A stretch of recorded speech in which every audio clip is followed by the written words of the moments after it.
तिलक तराजू और तलवार, इनको मारो जूते चार। मानवर काशीराम साहब जब तक जिंदा थे तब तक उनके किसी भी मंच पर आज तक कभी जय परशुराम का नारा नहीं गूंजा।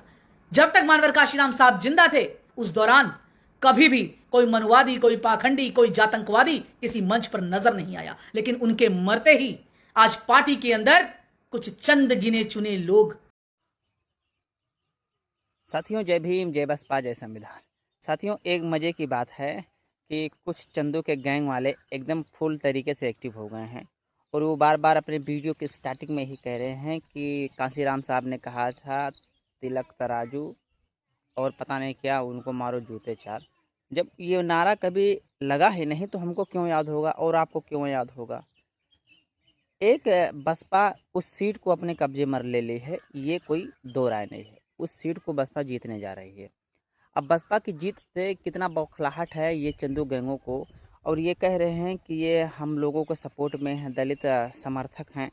बताइए, एक पार्टी जो दलितों के आधारित पे बनी है, पिछड़ों के आधारित पे बनी है, मजलूमों के आधारित पे बनी है, एएसपी यानी कि आज़ाद समाज पार्टी, आज वही पार्टी बीएसपी का पुरजोर विरोध कर रही है।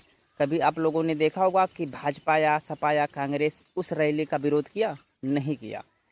केवल किया तो इन जैसे दो कौड़ी के नेता और दो कौड़ी के पत्रकार और दो कौड़ी के समर्थक, इनको इतना हजम नहीं हो रहा दोस्तों कि आखिर बसपा अपने पुराने अंदाज में लौट रही है, पुराने फार्मूले के तरीके से लौट रही है कि किसी तरह से हमको गद्दी हंसने आना है। अब ये बताइए, आप लोगों से मैं पूछना चाहता हूँ कि अगर कोई बंदा बीएसपी में है, कोई बंदा सपा में है, वो गैर जाति का है, तो क्या, जैसे सपोज करिए कि बसपा में बाबू साहब हैं, तो क्या जब वो बाबू साहब हिंदुत्ववादी हैं, हिंदुत्ववादी का मतलब वो हिंदू धर्म को फॉलो करते हैं, तो क्या अपने बेटो बेटी की या कोई भी रीति रिवाज बौद्ध धर्म से तो थोड़ी ना करेंगे, वो हिंदू धर्म से ही करेंगे ना। तो उनका आगमन, उनका आगाज हुआ, इसलिए वो अपने पूरी विधो विधान से वहाँ शंखनाद की, और उस शंखनाद की आवाज़ ऐसे निकली कि पिछवाड़ों का जो विरोधी हैं उनके पिछवाड़े से धुआं निकल गई। तो मेरे साथियों, इस बीच ऐसी लड़ाई है कि आप लोगों को विचलित नहीं होना, आप लोगों को कदम से कदम मिला करके चलना, बसपा के साथ खड़े होना है। और ऐसे चंदू गैंग के लोग आएंगे, इसलिए मैं चंदू गैंग के लोग कह रहे हैं दोस्तों कि सबसे ज़्यादा जलन अगर हो रही है तो इन्हीं लोगों को हो रही है, और इनसे रिलेटेड जो भी पत्रकार हैं उनको हो रही है।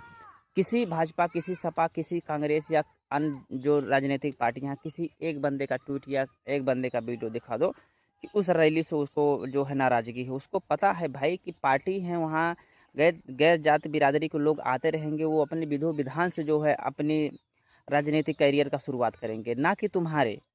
और इनको ये समझ में नहीं आ रहा, इनकी चोरी पकड़ में आएगी। ये भी पार्टी बना है ना, जिस दिन ये ठाकुरों या और गैर जाति के लोगों को शामिल करेंगे तो इनकी पिछवाड़ा हम लोग लाल कर देंगे, ऐसे ही वीडियो बना करके कि अब तुम्हारी राजनीतिक पार्टी या तुम्हारी जो है बौद्ध धर्म की पार्टियाँ कहाँ गई, जो दलितों को आप लोगों ने टिकट देने की बात करी, 40% की सीटें कहाँ गई। ये सब से ये लोग भागेंगे, केवल ये बसपा का विरोध करेंगे।